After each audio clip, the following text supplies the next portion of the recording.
Well, hello, folks. Getting with you a little earlier today. Last night was not a good night for trying to video. Uh, I was going to do a video on making homemade pimento cheese that lasts longer than what the store-bought stuff does, and better for you. And we had heavy, wet snow, and I was worried about the kids going to work the next morning, stuff like that, and I was forgetting to do stuff, and it just didn't work out, so I didn't make the video. But I'm with you this morning. We're going to do something else. When I was a younger man, I could do a lot of things that I can't do today at 80 years old. And my brother-in-law and myself, my brother-in-law Larry, he and two friends of ours, Russell and another boy we called Groundhog. That wasn't his real name, but that'll do, because that's all we called him. And we went bow hunting for deer up in northern part of Kentucky, around Owen County. And I believe the area was called Twin Forks. May not be exactly right, but it's close to it. And we had hunted all morning. We saw several deer, but nothing to get a shot at.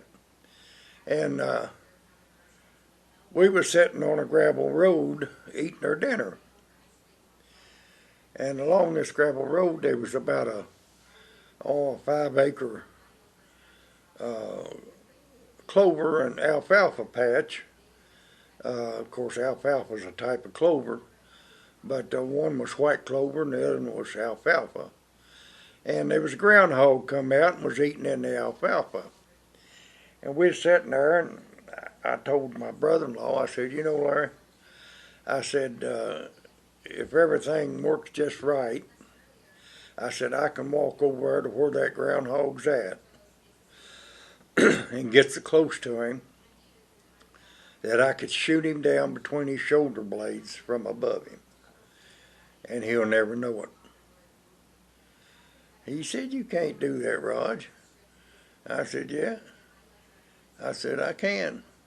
But I said, you ought to have to be perfectly quiet over here in the car. You can't make no noise, blow no horns, or play the radio. He said, well, you can't do it. I said, well, I'll tell you what. If I can't do it, you get me time to get in position to get my wind right and everything. If I can't do it, I'll buy you all three of you a steak dinner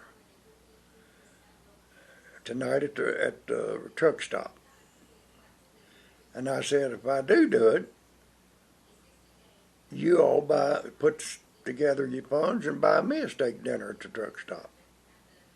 He said, all right, we'll do it. And I said, now, when I get over there and get to close to the groundhog, I said, you can't blow the horn or anything and scare him.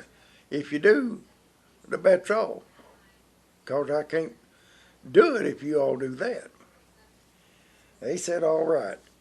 Well, I got out of the car and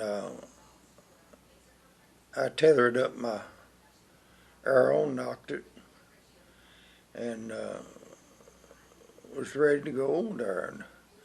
And now, first thing I had to do is I had to get my wind direction, and I had to get the wind in my face, so it meant I was going to have to walk to the right of where the groundhog was at quite a piece to get the wind just right.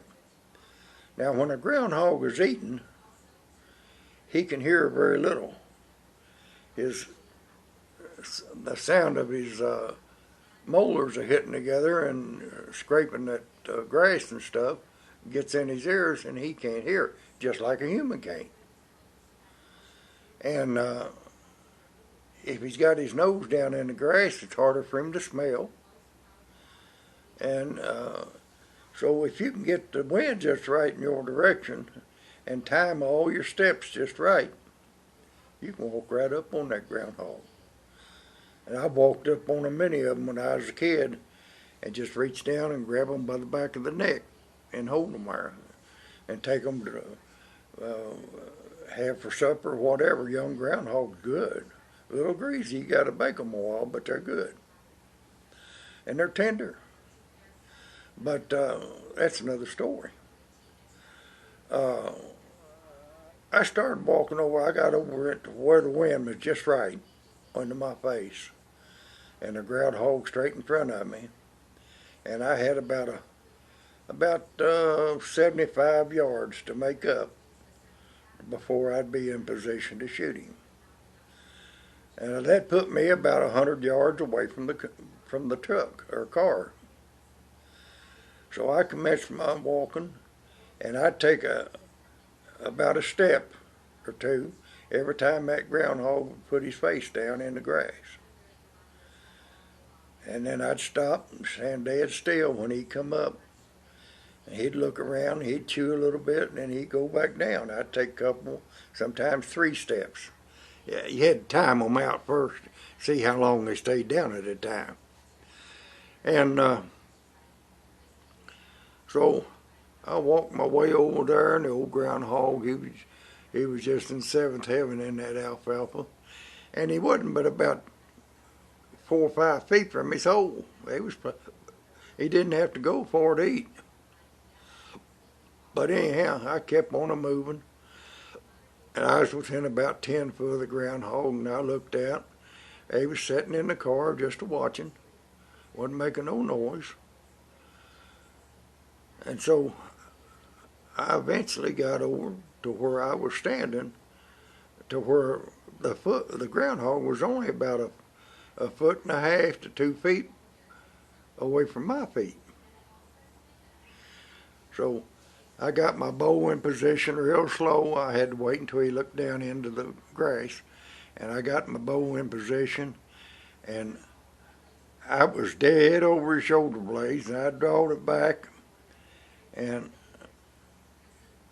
when I got it drawn back, I was only about 6, 8 inches above his head and shoulders.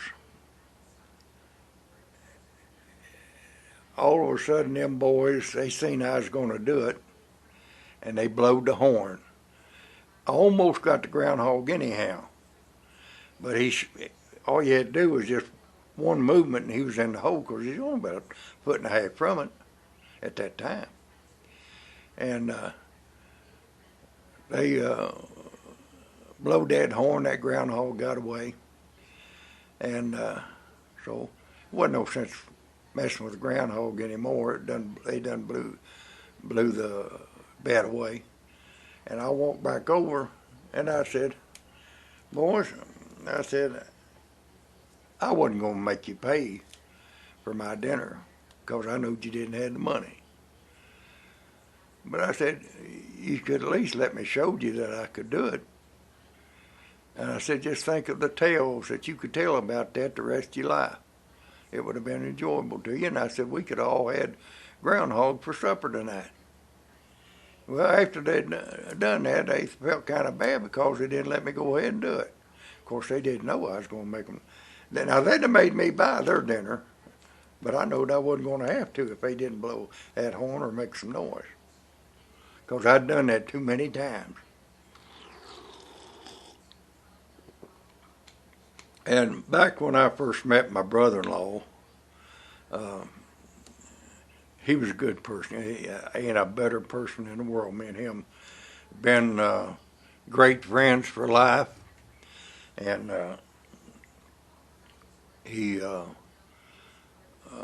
we hunted and we fished together, and we just did a lot of things together. Now, he was a trapper. He trapped a lot of furs until the profit went out of it. But I guess I've known Larry since he was 19 years old, or maybe 18. And his sister was 18 when I married her. And I don't guess we've ever had an argument that I can remember. I don't think we've ever had. Uh, but been a lifelong friend, and right now uh, he lives not more than a few blocks from me. He calls me every day, or I call him every day. Sometimes we miss a day, we get busy, and it's too late by the time we get ready to call. But uh, we've just been lifelong friends, and we're both up in years now. He's just a few years behind me, but he's trying to catch up. But I don't think he's going to make it. I said I'm going to stay ahead of him as long as I can. But great guy, done a lot of things together, and I'd have to say he's my best friend. And I don't know of anybody that's a better friend to me. And I hope that I'm his best friend. Love him like a brother, because we're brother-in-laws. And his wife or his sister's been passed away now 3 or 4 years, and I don't know but what we ain't even closer than we was when she was alive. But anyhow, hope you enjoyed the story. It's the truth, and we'll tell you another one in a day or two. Let you chew on this in a while. And God bless you, and He will if you let Him. Try to make somebody smile today, because you never know. It might just change the world. You have a good day.